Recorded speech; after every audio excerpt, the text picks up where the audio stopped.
have a certain number of boluses. And so there has been some work done by Dr. Bajan's group looking at sort of saturation, like how many bolus trials do you have to get the highest level of sensitivity and specificity? And somewhere in the ballpark of about 6 to 8 boluses. And so for digest fees, what we recommend is 6 thin liquid bolus trials. We usually use 2 5 ml, 2 10 ml, and 2 cup sips of thin liquids. We also do 2 puree boluses and 2 cracker cookie boluses. And so the rating definitions are really based on that protocol. And we'll talk a little bit later as we get into talking about those rating definitions about how the bolus protocol really can influence that. Another thing to point out is that additional boluses are absolutely okay to give. So I know in many cases, people look at their FEES exam as being the more sort of pragmatic real world exam where they might give a particular food that a patient is having trouble with. Absolutely fine to do that. We just wouldn't score those other foods. They wouldn't be part of our scoring. Thick liquids, however, will be part of our scoring. So if you are administering thick liquids based on clinical need, it is absolutely valid to score that. And there's a new study that Dr. Hutchison just completed. I don't think it's in print yet, but they actually look specifically at if you include thick liquids, does that change the grading? And it does not. You would include your thick liquids in any grading. All right, so what do you do when you're doing your digest fees? So where we're going to start is each individual bolus trial is going to be rated for the worst PAS over that entire bolus trial and the percentage of residue after the initial swallow. So they're both looking temporally slightly different. So we are looking at, because the patient may swallow 2 or 3 times to clear that bolus, and maybe they didn't aspirate on the first swallow, but maybe they aspirated on the clearing swallow. We still want to take that into consideration because that's telling us something about that safety component. The percentage of residue we want to rate after the first swallow because in a normal healthy person, that first swallow should clear the vast majority of that bolus. So we don't want to wait for the clearing swallows because those are really compensating for a swallow that's not as efficient as it should be. So we look at slightly different time points for those two parameters. As I mentioned earlier, we only score uncompensated swallows. So if I'm using a chin tuck with a patient or breath hold with a patient, those don't get scored. So what this means clinically is that, and this is something that we actually changed our own practice once we started developing Digest, was we have a tendency now to do our bolus trial, our key bolus trial first, and then introduce the compensations later. Obviously, there are going to be times where, clinically speaking, that is not appropriate. So, from a safety perspective, it may not be appropriate to do so. But I would say give your patients a little bit more opportunity to see what they're going to do on their own before you start quickly intervening with a clear your throat, cough, that sort of a thing, because that will affect what you're able to grade as well. So, once we get through our entire bolus protocol, we're going to be assigning our safety and efficiency grades. I'll show you that in a moment. And then we're going to assign our overall digest score based on the safety and efficiency ratings. So let's get into the details with that. Okay, so penetration aspiration scales should be very familiar to this audience, I'm sure. Really important that we think about, there have been publications, Dr. Steele's publication talking about how we use PAS. So when we're using PAS in digest, we're using the worst grade over that bolus trial. So slightly different than the way it was originally developed by Dr. Rosenbeck, which was looking at every single swallow. So if there were 3 swallows for a bolus, you would have 3 PAS grades. We're gonna dial that down to the one worst of those 3. Laryngeal vestibule, so important to make sure that we are defining it in the same way, particularly within our groups. So here's one of the areas where VASES and digest are slightly different. So we use the working definition of laryngeal vestibule that Dr. Susan Langmore describes, which is taking into consideration the laryngeal vestibule and the effect that gravity might have on the laryngeal vestibule. So the way that she describes it is anything that gravity would logically pull down into deeper into the laryngeal vestibule, we're going to consider part of the laryngeal vestibule. But if it's sort of more likely to fall out of the larynx, then we're going to consider that outside. So like the very tip of the epiglottis, more than likely gravity is going to pull that out rather than into the larynx. So this is sort of the generalized boundary that we would look at for laryngeal vestibule. And I know that that definition may be slightly different from center to center. I think that within your own center, as long as you're working under the same definition, it's clear what that definition is, that is fine. All right, so this is the grading flow chart for the safety grade. So what we do is we have, let's say we have 6 thin liquid bolus trials, 2 puree trials, 2 solid trials. We look across all of those 10 trials and we look for what is the worst PAS happening. So that's our start point. So we look for a max PAS over all of the bolus trials and we start here. So let's say my patient's worst PAS score is a 6. So with a PAS 6, I'm going to start here. So I'm going to come across now to the next branch point. And now what I'm thinking about is how frequently did that event happen and how severe were those events? Keeping in mind that we would certainly consider a single event to be less severe than something that's happening on every bolus trial. And a trace amount of aspiration usually worries us a lot less than a gross amount of aspiration. So that's what these definitions are really trying to get at is taking the PAS and putting it into a larger context. So we have our working definitions of these modifiers down below.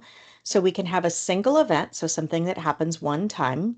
We can have an intermittent event, which means it's happening on less than 50% of trials of a single consistency. So generally speaking, thin liquids are going to be driving the safety score. So less than 50% of our thin liquid trials would be intermittent. And then chronic would be anything that's happening on 50% or more of a single bolus trial, or it can happen on multiple boluses.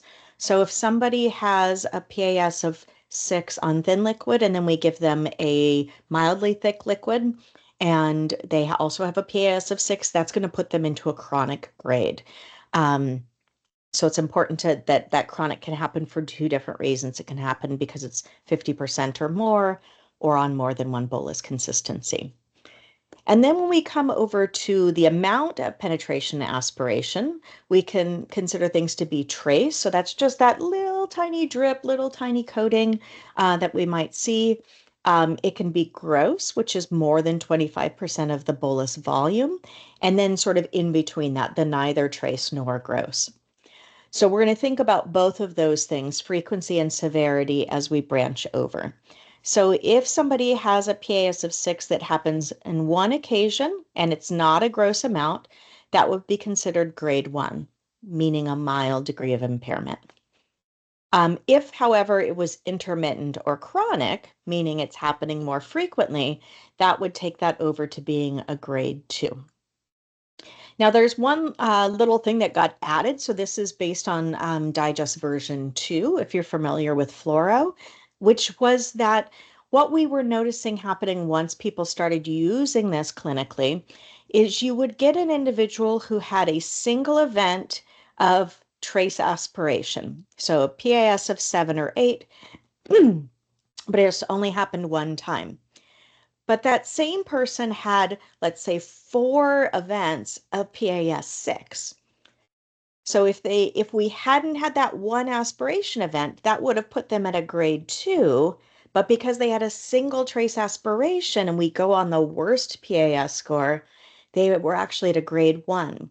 So there was an adaptation in version 2 of Digest where if you had this single event that was not gross of a PAS 7 or 8, but had additional trials that were 5 or 6, that upgrades you to grade 2 so that those patients are not being downgraded based on a single aspiration event. Okay. So that is our safety grading system. So we would look at this based on our bolus trials. There are key things to keep in mind with your safety grading. So as I've mentioned, we rate the worst PAS for all swallows of a single bolus trial up into a point where we provide a cue of some sort. So if they've swallowed 2 or 3 times and then I tell them to cough and clear their throat, we stop grading before that cough or throat clear happens. We want to make sure that we're not double counting penetration or aspiration events from prior bolus trials. So for instance, if somebody has penetration and there's still a coating in the laryngeal vestibule, we don't want to count that again for the next swallow unless we see that there's clearly something new or additional that has been entered into the laryngeal vestibule. As I've mentioned, once a cue or compensation is applied, we don't continue rating. And then when we assign our safety grade, we start with the worst PAS of all the bolus trials, and then we look at the frequency and severity of those events. All right, so now we're going to move on to the efficiency part. And this is the part that is more difficult. So if you struggle with this a bit, you are not alone. This is a thing that most people do struggle with a little bit. Because this is a visual perceptual rating, right? And anytime we as humans are involved in a rating, it becomes less objective and more subjective. And so what I always recommend to people who are starting to use Digest Fees is set up some like lunch and learns with your colleagues or some sort of a situation where you sit down and you look at videos together and you talk through it. You sort of calibrate with each other. It can be really, really helpful.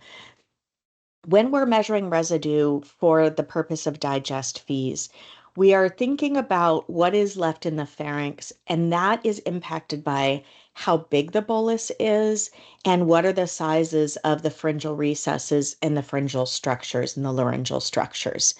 So if I give a patient a 5 ml bolus and the vallecula is pretty full, that's probably a higher grade than if I gave them a cup sip and only the vallecula is full. So we're always taking into consideration sort of calibrating against how big that bolus is, because we're not purely estimating the percentage of the bolus, but we're looking at overall how much residue do you see.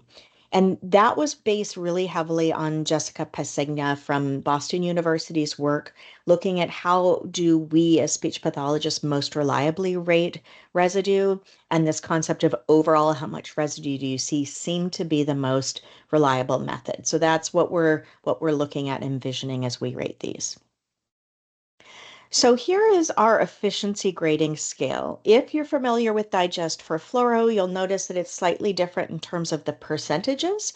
Again, just based upon our experts' opinions on how these would look different under the two different examinations, and that we know residue tends to look a little bit more severe on fees than it does on fluoro.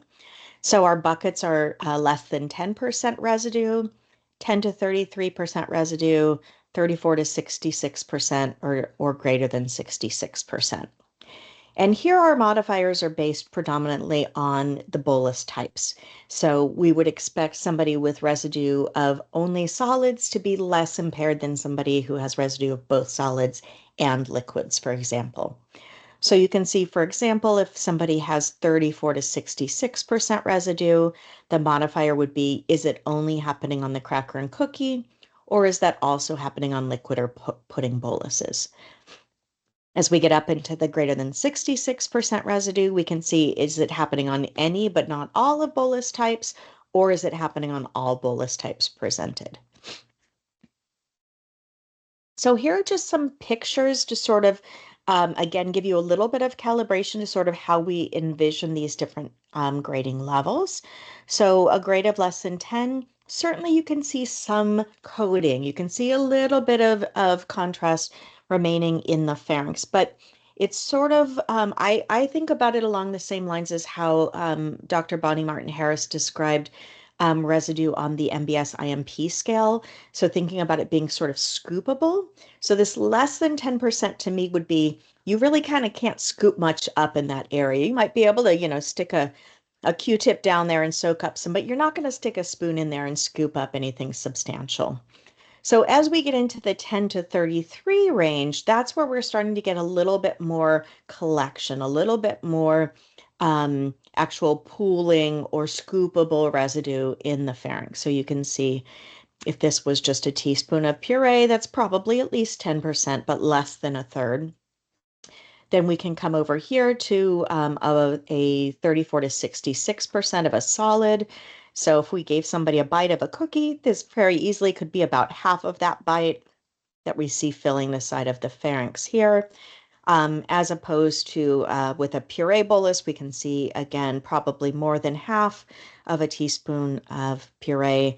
And it's taking into consideration both what we're seeing in the vallecula and also what we're seeing on the epiglottis or any other structures. And then greater than 66, again, if this was a 5 ml bolus of thin liquid, we can see that the entire pharynx and larynx are filled with that liquid. So those are just some examples of what of different ratings. So key considerations for efficiency rating. We want to estimate the residue after that initial swallow. So again, we're trying to look at uncompensated, just overall that first swallow, how strong is it? Now, we all know who do FEES that sometimes you can't see anything after the first swallow. Things are coating the scope, or the scope's gotten sort of pushed out of the frame of view. So if you can't rate immediately after the first swallow, rate as soon as you are able to visualize.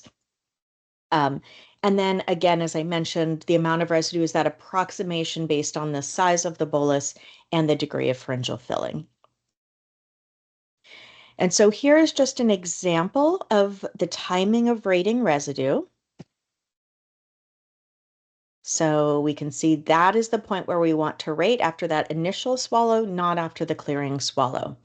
Now, there are definitely times where a patient might swallow and then, like, they have a preliminary swallow and then a main swallow. In those situations, we want to rate the primary swallow. So if somebody has had a preliminary swallow and then a second swallow, which is actually the bolus, rate that second swallow. There are a few other sort of subtle things that'll come up as you start rating these. In the formal digest training, we go into a lot of detail about sort of when it gets messy and all of the different scenarios that people have talked to us about over the past few years. So that's a really nice resource for those sorts of things. You can obviously also feel very welcome to message me if you have questions. So then once we've gotten our safety grade, we've gotten our efficiency grade, we are to look at the interaction of those two grades, and that gives us our overall pharyngeal swallowing impairment grade. So for example, if a patient has a safety grade of 2 and an efficiency grade of 3, their overall digest grade would be 3. And the way that the CTCAE is a scaling system that Digest was framed after. That is a scale system that's used by oncologists to grade every toxicity that could happen as part of a cancer treatment. And so they have a very clear description of what a 0, 1, 2, 3, 4, and 5 would be. So a 0 is no impairment, totally normal. A 1 would be a mild grade, and that is indicative of something that is something you can see on a test, but doesn't really have any impact and you're not going to do anything about. So this would be those patients that have a tiny bit of residue, not really anything that you're going to be doing swallowing therapy about or having them do, a chin tuck, anything like that. So it's sort of a clinical finding that's not necessarily significant. A moderate impairment or a grade 2 would be something that you would intervene in some non-invasive way. So this would be somebody where maybe we're offering swallowing therapy, or maybe we're doing some fairly basic compensatory strategies, chin tucks, breath holds, throat clear, second swallow, those sorts of things. So relatively low grade interventions.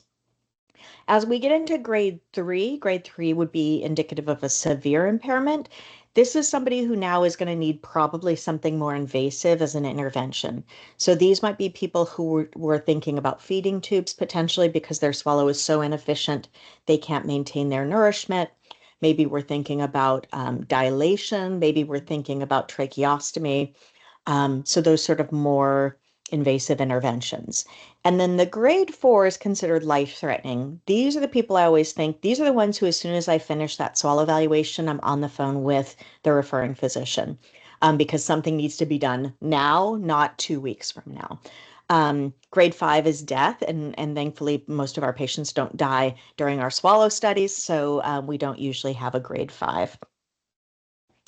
All right, so let's talk a couple of examples of patients and how the digest grading might influence our clinical decision making. So this is a scenario of a 52-year-old patient with a T1N1 tonsil cancer, so fairly early stage cancer, that the individuals had a transoral robotic surgery as well as a neck dissection. So they've had surgical impairment at the time or surgical intervention at the time of our evaluation. And they have multiple positive lymph nodes. So now they're going to go on to have radiation therapy as well. So we're doing a swallowing test sort of between surgery and radiation therapy. And so what we see on this examination is we see that they have a single event of a PAS of 5 or 6. So that's giving them a safety grade of 1. So overall, pretty minimal concerns from an airway perspective. But then we see that they have 34 to 66% of residue with liquid or pudding. So their efficiency grade is actually up to a grade 3. And then their overall digest grade then is 2. So how that might influence me is I might say this is somebody I definitely do not want to think about putting a prophylactic feeding tube in because they're safe enough that if I can get them using compensations like a second swallow, a liquid wash, that may be better to maintain their swallow as they're going through radiation. It also means that I'm looking at a pretty significant efficiency impairment. So I'm going to need to watch this person very closely as they're going through radiation and work with the dietitian to make sure that they're maintaining nutrition. And I'm going to want to try to optimize that time period between surgery and radiation to try to improve that efficiency as much as we can. So again, sort of that profiling of impairment helps me as a clinician to decide what do I need to do for this patient. So here's another example. So here is a patient who's 63 years old with a history of again, a tonsil cancer, but T2N2, and they were treated with chemoradiation 7 years in the past. They're coming into our clinic because they've now developed osteoradionecrosis, and they're going to be undergoing a surgical procedure where they're going to be removing part of the mandible and then reconstructing the mandible. So this is sort of a preoperative assessment of their swallowing. So in this individual, we see a little bit more frequent episodes of PS 5 or 6. So they're in this intermittent or chronic level of severity. So they're able to at least get things back out of the airway. So they're at a grade 2. But their efficiency is also, again, going to be a grade 3. So they've got a majority of residue for liquid and pudding. So now we've got somebody who has a little bit more safety impairment as well as pretty significant efficiency impairment. And they're about to undergo a surgical procedure, which is very likely to decrease their swallow capacity. So things that I would be thinking about here is if this person is already at an efficiency grade of 3, how have they been doing with maintaining nutrition and hydration? Are they losing weight? This might be somebody who I would want to encourage the team to put a feeding tube in prior to the surgery because they may really struggle after the surgery and may need that nutritional supplementation. Um, Again, it would be somebody who I would definitely want to be looking at their swallow after surgery before they start oral intake because they have some safety impairment. So I would be a little bit worried about that. And I would want to be looking at the big picture of the patient overall. How healthy are they? How concerned do we need to be about potential complications? So again, just taking that information and making clinical decisions based on those profiles. All right, and then one last case. A 79-year-old gentleman who underwent subtotal glossectomy followed by radiation. So now he's done with all of his treatment. And we see him for an examination, and we see that he has chronic but not gross amounts of aspiration. And we also see that he has really significant residue for any but not all of the bolus types. So safety grade of 3, efficiency grade of 3, overall digest grade of 3. So in this person, I'm thinking, okay, we have pretty significant safety impairment and efficiency impairment. So let's look at the big picture of this patient. He's older now, so we might be a little bit more concerned about the consequences of aspiration in this patient than our 52-year-old patient. So we want to look at overall health and vigor. Similarly, how well are they maintaining nutrition and hydration? This might be somebody for whom a feeding tube may be really helpful. And our treatment certainly would need to focus on both. We'd need to be working on trying to improve airway protection and also improve pharyngeal clearance. All right, so let's do a couple of cases here. So I think you guys should all have access to a grading sheet. So the grading sheet that I sent is the fee sheet that we use in our clinic. So you'll see on there are some additional things. I thought that might be helpful for some of you, just to get a sense of sort of what we grade. So in our head and neck cancer population, we're grading the revised Patterson scale for all of our patients. We're using secretion severity scale.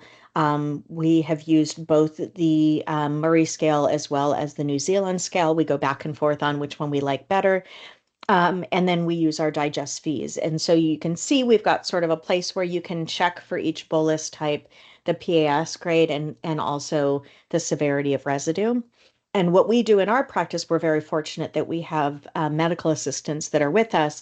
And so as we're going through our fees, we're actually saying out loud PAS2, 10 to 33% residue. So they're checking it off on the form as we go so that we don't necessarily have to go back and rewatch every bolus trial. I usually have them just put a star next to anything that I feel like I need to look at it again to be able to rate it effectively.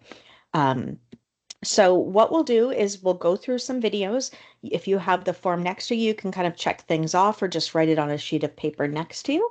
But what we're looking for is a PAS grade and a percent residue for each of the boluses. So we'll start here with our first swallow. So 5 ml thin liquids. So we can see there's a little bit of residue there, right? It's probably more than just a trace coating. And we can see that there's a little bit of material in the superior part of the laryngeal vestibule. So we might grade this as a 10 to 33, PIS 3. And now you can see there's a lot of cueing that's happening. And that cueing, we're basically going to take that out of consideration. So everything that's happening, once those cues happen, we stop grading. So here's our second bolus. So you can think about how you would rate the residue, how you would rate PAS. So I would probably say 10 to 33 and a PAS of 1. I'm not seeing anything new entering the laryngeal vestibule. Here comes our 10 cc thin liquid bolus. So again, probably a little bit more than trace coating. I'd probably call that 10 to 33. Again, I'm not seeing anything new entering into the laryngeal vestibule, so probably still a PAS of 1.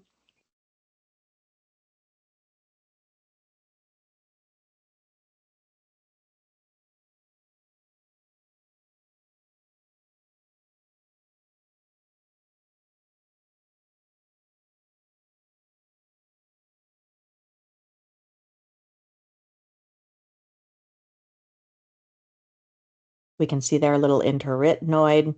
So we would consider that for penetration. In that case, not because of the cue, but in general. So here now we've got our cup sip.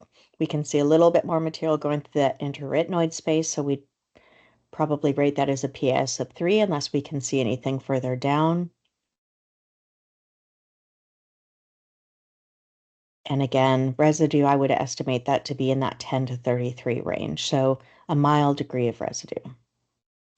All right, puree bolus, teaspoon of puree. So that looks pretty similar to the example we saw earlier. So we can see there's probably more than a third of the bolus remaining. We can see material on that sort of inner rim of the epiglottis. So PAS of 3, 34 to 66% residue. Here's one of those examples where there's the first swallow has happened and we really can't see anything. So we're going to have to try to reestablish visualization and then make our best guess on our rating based on that. So again, we can see probably a little bit of penetration. So probably PAS of 3. And then we'll have a couple of solid boluses here.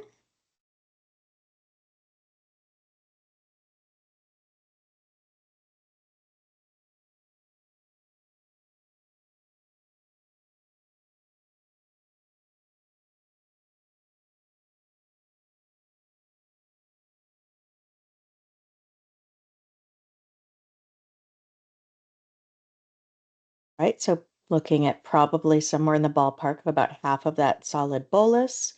We could see a little bit sort of spill over the epiglottis on the side there. So we've got a little penetration again, PAS3, residue probably 34 to 66%.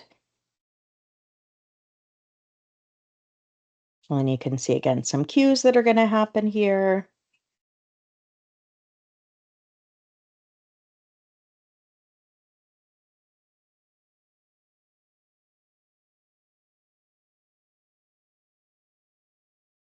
So all of the things that are happening once the cues happen, we disregard from a rating perspective. Certainly, we would be taking them into consideration clinically. So that might be things that I would describe in my clinical note, but I would not necessarily include in my digest grading. And so here comes our last cracker bolus trial.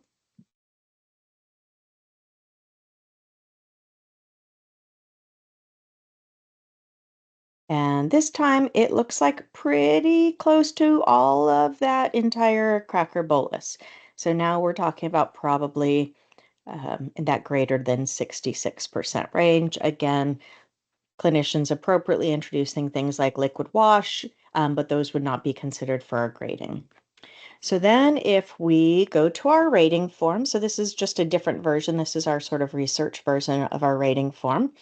You can see we've got, a smattering of PAS of threes, a few PAS1. So we're going to come down to the bottom. We're going to pick what is the maximum PAS for that entire exam. So that's going to be a 3. And then what is our maximum residue? So we range from 10 to 33 up to the greater than 66. So we've got greater than 66. So we come over to our flow chart here. We can see if we have a PAS of 3 that is intermittent or chronic, so it was happening across bolus types, so that would automatically put it into the chronic category. That would be a grade 1. And then from an efficiency perspective, we saw a greater than 66% residue on just the one cracker bolus, so that would be a grade 3. And then if we take a safety grade of 1 and an efficiency grade of 3, that gives us an overall grade of 2, indicating a moderate impairment, something that we would offer non-invasive treatment for. So certainly we would be trying compensatory strategies, we would be considering swallowing therapy, those sorts of non-invasive interventions. All right, so hopefully that made sense. We'll go on to a little bit more of a complicated case here. So we'll do the same thing. Go ahead and practice and try to rate as we go along here.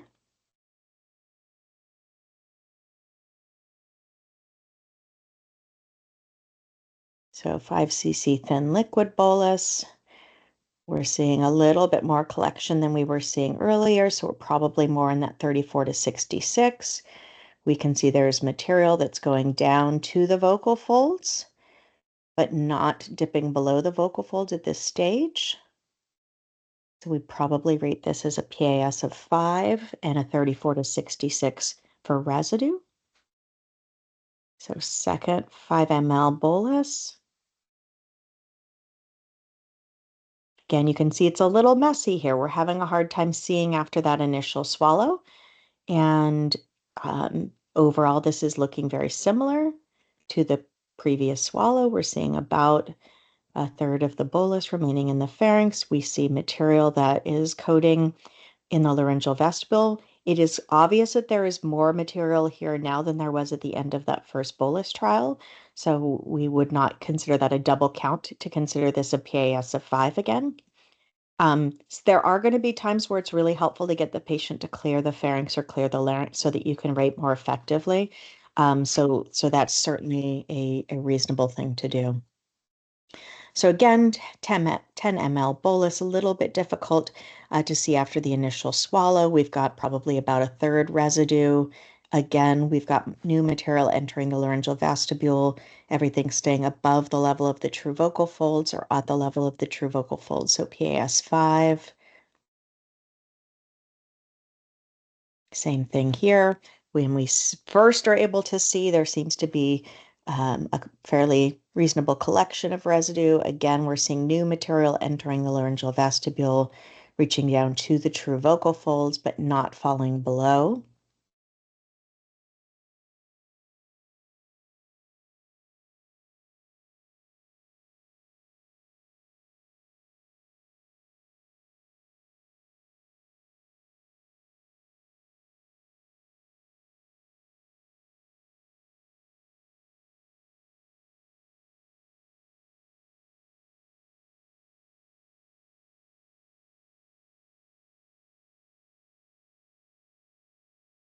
So cup, sip of thin.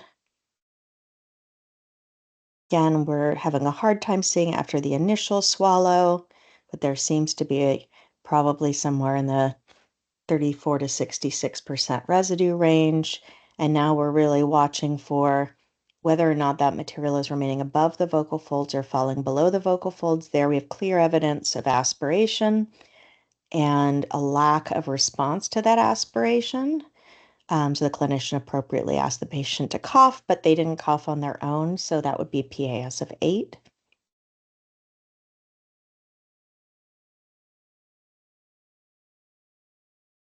And we're going to see another bolus trial that's going to look very similar to the one we just did. So very similar in terms of residue. And again, we're going to see that there's material that is going below the true vocal folds. And so I'm going to pause for one moment here to just point out. So we talked about how the bolus protocol can be really important. So on our first cup sip of thin liquids, the patient had an aspiration event. If we then decided not to give them another thin liquid trial, or we went right to compensatory strategies, that would then give them a single event rating. However, because we gave them that second bolus trial, now we've moved them up into that intermittent category.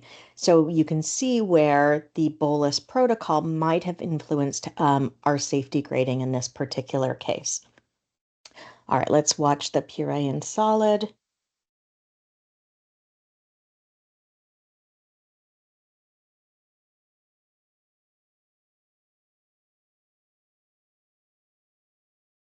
So again, we do need to be mindful about our patients and providing cues and strategies as is clinically appropriate, but we don't want to necessarily overdo it or do it too quickly.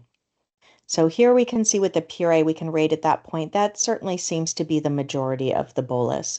So rating that is greater than 66% of the bolus. And then we can watch for airway infiltration. We see again that sort of more superior laryngeal vestibule, but nothing reaching down to the true vocal fold. So we would have a PAS of 3 and a greater than 66% residue. Second puree bolus looks very similar to the first.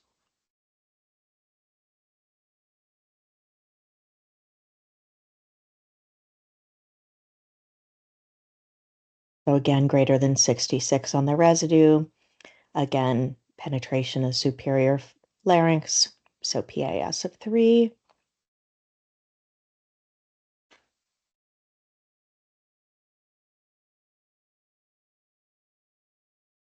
And then we'll go on to the solid bolus next.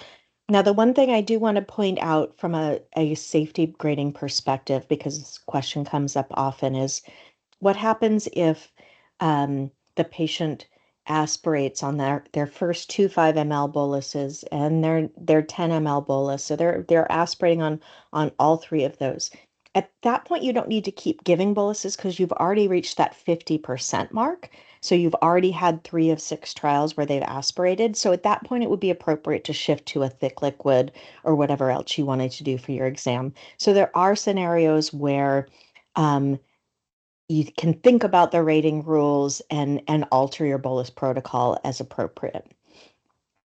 So here we're giving a cracker bolus, and we can see there's certainly a portion of that cracker bolus that's not going down. It's probably somewhere in that 34 to 66% range. So less residue than what we saw with the puree. Again, we're seeing laryngeal penetration, but not aspiration. So if we skip ahead then to our grading sheet, We can see we've got some 3s, we've got some 5s, we've got some 8s. So our greatest PAS grade is going to be an 8. And from a residue perspective, again, we've got a lot of 34 to 66 and a couple of greater than 66. So that's going to be our greatest. So we have a PAS of 7 or 8 that happened in 2 of 6 trials. So that puts us into the intermittent category. And the amount that was aspirated was not gross. So it wasn't more than 25% of the bolus. So that would be a safety grade of 2. And then from a residue perspective, we had greater than 66% residue on any, but not all of the bolus types presented. So it was only on the puree bolus. So that gives us a efficiency grade of 3. So safety grade of 2, efficiency grade of 3 gives us an overall digest grade of 3. So here we're talking about a more severe impairment. This might be somebody for whom we need to do more intensive interventions for this individual. Again, looking at the big picture of the patient. All right, now we are at 1 hour. We can do one additional case if you want to take time, or we can just stop at this point and go to questions. What do you prefer to do? What do you have time for, Heather? How much time do we have you for? I'm fine. I'm fine going through to the whatever hour 30 it was. Brilliant. Then I think if we could do another case, I think that would be Okay. really helpful. Okay, perfect. All right, so Thank let's you. go on to this next case. Absolutely. All right, so here comes another case. All right, so we can see that 5cc thin. We've got, if we look at let me just back it up because it happened so quick. If we look right after the initial swallow, we could see there's probably somewhere in the ballpark of about a third of that bolus remaining in the pharynx. And it's a little bit challenging to see here. Now we can see it a little bit better. We've got a little bit of material that came down deep into the laryngeal vestibule.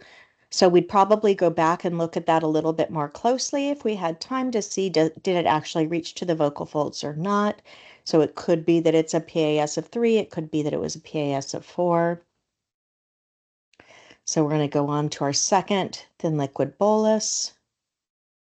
And that time we were able to see the material reach down to the true vocal folds during the swallow. We can see that there's probably, again, about a third of the bolus remaining in the pharynx.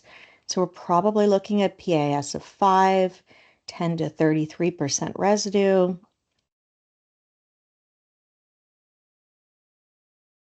So we'll go on to a 10 ml bolus.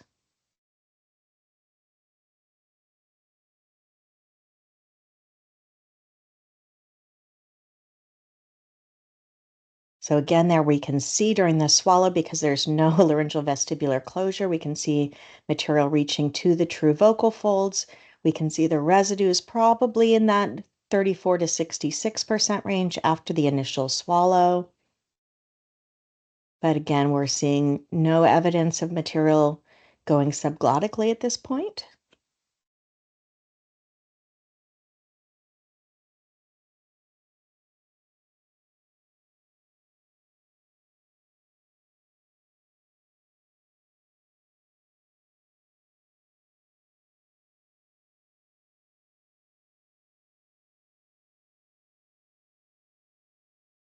So second 10 ml thin looks very much like the one before it.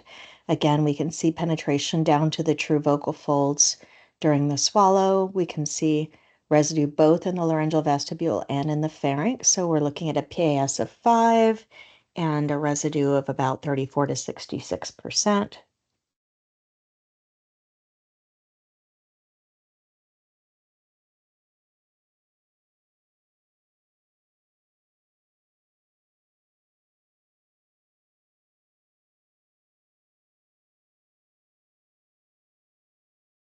So here's our first cup sip.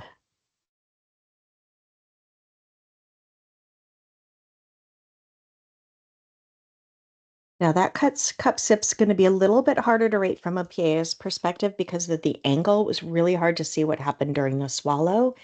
There was probably penetration to the cords, but I don't feel that confident based on looking at that to definitely call that. So there can be some cases where you say, I can't rate that particular bolus trial. That's fine. Um, and here on the second bolus, we were able to see a little bit better. Again, we're seeing penetration without aspiration, and we're seeing residue that's in that sort of moderate 34 to 66 range.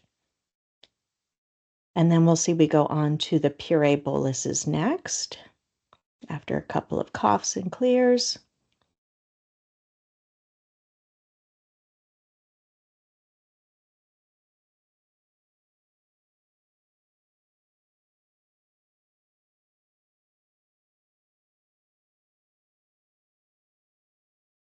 And so here we can see that there is very little clearance of that bolus from the first swallow.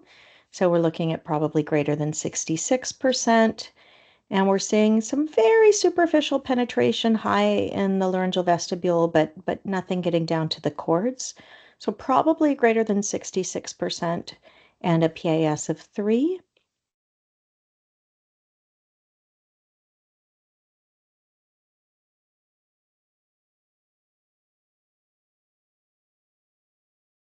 And then we're going to go on to a second puree bolus.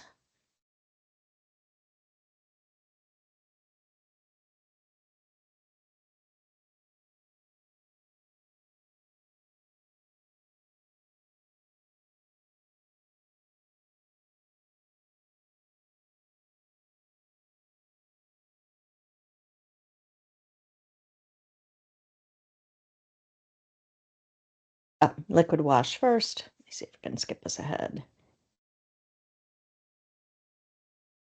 All right, here comes our second puree bolus. Again, the majority of the bolus seems to be in the pharynx, so probably greater than 66. And the PAS for this, again, we see some coating in the laryngeal vestibule, but nothing getting down to or below the vocal folds. So in this case, the clinician does not go on to offer a solid bolus, and this can happen for any number of reasons. Maybe they're worried about choking risk.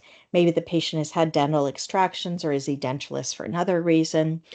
As we get to our flow sheet here, we realize that it actually did not, in this case, impact the grading for this patient. So we're going to start off with looking for our worst grades. So our worst grades are going to be those PASs of 5 where we had penetration to the cords. So we've got PAS of 5. And then on those two puree boluses, we were at greater than 66. So greater than 66. So from a safety perspective, again, we've got a PAS of 5 or 6. It happened on multiple occasions, but it happened on more than 50%. So that puts us into that chronic category. So that's going to be a grade 2. And then our efficiency grade, greater than 66%, it was on any but not all. So if we had given those solid boluses, that would not have changed in any way because we wouldn't have gotten to all bolus types presented because we didn't have greater than 66% for thin liquids. So we would have still been at that grade 3 either way. So there are times where changing your bolus protocol doesn't influence the grading. But generally speaking, we want to try to stay sort of loyal to the bolus protocol. All right, so we'll wrap it up from there. So digest fees in our practice has been a really lovely way for us to reliably estimate swallowing safety, efficiency, and impairment. We use this both clinically and in our research practice as well. Really important to try to maintain that standardized bolus protocol to the best of your ability because it really can impact the validity of your ratings. Really recommend practicing this. You know, we went through a couple of cases together, but I think it's really helpful to do this with the other clinicians that you're working with. And then using these rating rules consistency really improves reliability across exams and practitioners. So if we're comparing apples to apples, it's going to be much more effective than if we're doing something different each time we do our fees. So even though we might think of our fees as being a very real world exam, we want to make sure that we are maintaining consistency for at least part of that exam. And then if we want to go off script for other things, that's a reasonable thing to do clinically based on clinical indication. So I'll go ahead and stop there. happy to answer any questions or any discussion. My email is here if you have questions as you start using the scale. And thanks again for inviting me. Thank you, Heather. That was absolutely brilliant. I'm sure everyone's as enthralled by it as I am. I'm going to ask Zoe to come in, and she's going to ask you the questions that have been generated in the chat. Great. Hi, that was really helpful. Thank you. So we've got a couple of practical questions. When considering pharyngeal residue, is the percent of residue judged regardless of where the residue is? Yeah, great question. Yes, it is. So it's taking into consideration the entire pharynx. So it doesn't matter necessarily whether it's in the vallecular or the piriform sinuses, just wherever it is where we're rating. And is a sort of a similar question, is the residue grading based purely on the volume bolus sites, not on the number of sites? So I think you've probably answered that question there anyway. Yeah, it does. It's sort of that whole kind of gestalt of the entirety. So, and it's broad because of the head and neck cancer population. So in a purely stroke population or Parkinson's population, it might be super valid to use something where you're looking at each site and trying to sort of add it up. But in the head and neck population, if there is no molecular space, the only place it can possibly be is in the piriform. So we really just look at it as a whole, and that interaction of how big was the bolus and how much filling is there in those spaces. Thank you. And then certainly something that I've often struggled with is around that laryngeal penetration from the intra-arytenoid space and how you manage the uncertainty of that if you can't see whether it's, any coating on the vocal folds.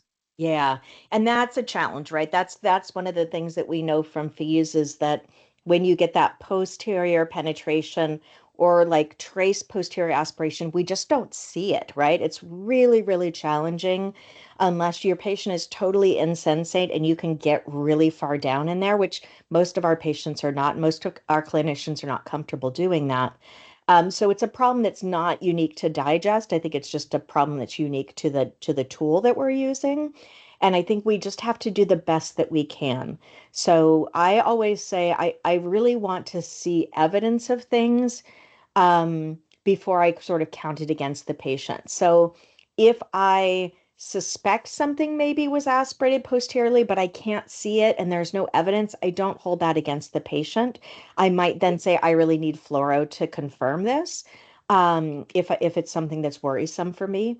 On the other hand, if I don't see it come in, but I see the person cough up something that's blue after the fact, then that for me would be enough evidence. So I think it depends on the patient, how stringent you want to be. But for me and for how we conceptualize digest fees is we don't want to make assumptions about events. We want to actually see them, but we have to take into consideration their limitations to the tool we're using. Thank you. And then just one about the sort of the clinical implications around the sort of grade 2, the non-invasive therapy group. If you haven't tried the compensatory strategy during the fees, how do you know? Would you have tried it during the fees, or would you Absolutely. Abs yeah. a- Yeah, so have absolutely anticipated it? would do them during the fees. So these videos are somewhat edited because they were used from a research perspective. So there's stuff that is cut out of these. And I didn't show you the stuff at the end. So usually what we typically do, unless it's really, really bad. So obviously, as clinicians, we have to decide when the protocol is more important and when the patient is more important, or patient safety is more important. Um, oftentimes we'll do that 10 bolus protocol and then we do our compensatory strategies after. So absolutely you would want to be doing those compensatory strategies during the fees, just not as part of your digest grading. And then just one more question and one really practical consideration. is how do you incorporate the sort of oral phase into your assessment? One of the therapists commented that they were using VF more than FEES because of the sort of oral dysphagia that you would get with and the further information that VF gives you. Sure, absolutely. So I think it depends on your patient and your patient population. So certainly if I have somebody who's had something like a subtotal glossectomy, I'm probably going to be doing video fluoroscopy with them because I need to understand what's happening in the oral phase. If I had somebody who had a dysarthria, thinking in the neurological population, again, I probably would go with video fluoroscopy as my exam of choice. Oftentimes what we end up doing is because we routinely have fairly regular follow-up with our head and neck patients, is I might do a video fluoroscopy as sort of the first test. But then if we're looking at changes in pharyngeal issues, then we do FEES and subsequent exams. So I think it's just, again, a kind of a clinical decision making, like for this person in front of me, what is the most important thing?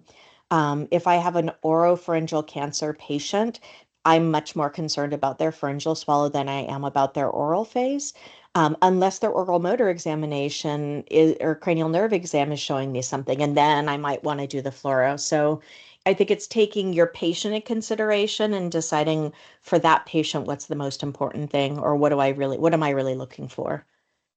Thank you. And lastly, how are you managing to get your cracker so coated in blue dye?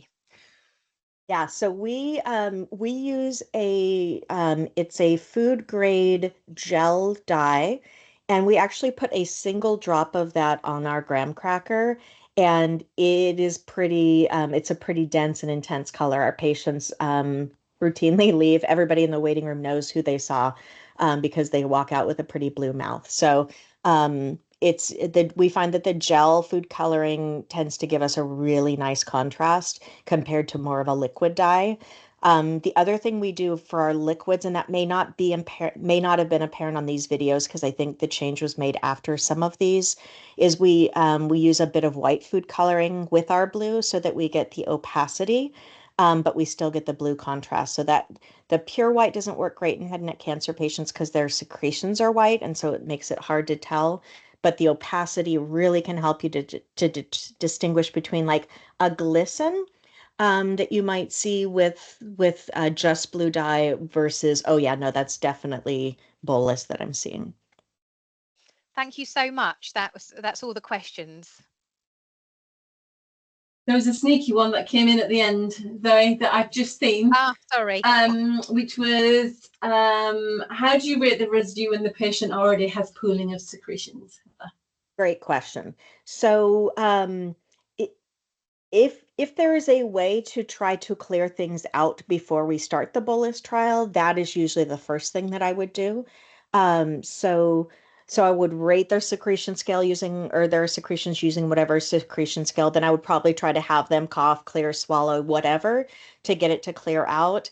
If they cannot clear it out, then it becomes, clinical judgment. And this is where experience can be really helpful. So the more of these you do, probably the more confident you feel in going, okay, that's about how much secretions. This seems to be new material, and it's a judgment, and it is a subjective judgment. And I think at the end of the day, we have to acknowledge that, what we're doing here is a subjective examination. And so there is going to be some variability. We're never going to have 100% reliability because of that. And we all perceptually rate things slightly differently, and that's okay. Radiologist is the same thing. You could get two slightly different reads on an X-ray or on a CT scan because these are visual perceptual. So we want to try to be as reliable as we can be, but we also have to realize there is some degree of uncertainty here, and that is okay. At the end of the day, looking at the big picture, I think helps to make sure that the decisions that we're making are based on that big picture, not on these little granular things that sometimes we get really down in the weeds with. And when we think about the picture, the patient, and take a step back, maybe the little tiny detail isn't as critical as we might think. Yeah, I think, and as a speech therapy population, I think we love the granular detail, don't we? We ask Absolutely. it just in case, we ever might Absolutely. need that piece of information. But that's been brilliant. It has been a real privilege hearing you speak, I have to say. Listening to a guru in her field speak about something so passionately is just so inspiring. And I can see all the hands coming up. Well, I don't know who they're from, but you're getting a lot of claps, that's for sure. Thank you all. I genuinely hope we can host you in person in the future. We do have a study day that kind of will lead on from this on the 9th of December, which is about maximising our objective assessment. So focusing on both FEES and BF, and we will be discussing both adults and PEDS. But it has genuinely been an absolute pleasure. If I know the question will be in the chat box at some point, if it hasn't already been, I can guarantee this then will be asked for your presentation. So if you're happy to share your slides, that would be great. Thank you. Absolutely, my pleasure. Thank you very much. And there will be a survey that I hope everyone can complete who's attended today. And Heather, I've also put your email in the chat box, just so if people have their own questions after reflecting on your talk today, they will be able to email you directly. Perfect. Okay, thank you very much for your time. Thank you for everyone attending. It has been an excellent afternoon. What a great way to finish our day. Hopefully it's a great way to start your day, Heather. Absolutely. Thank you. All Thanks, right, take care. everyone. Bye-bye. Bye, guys.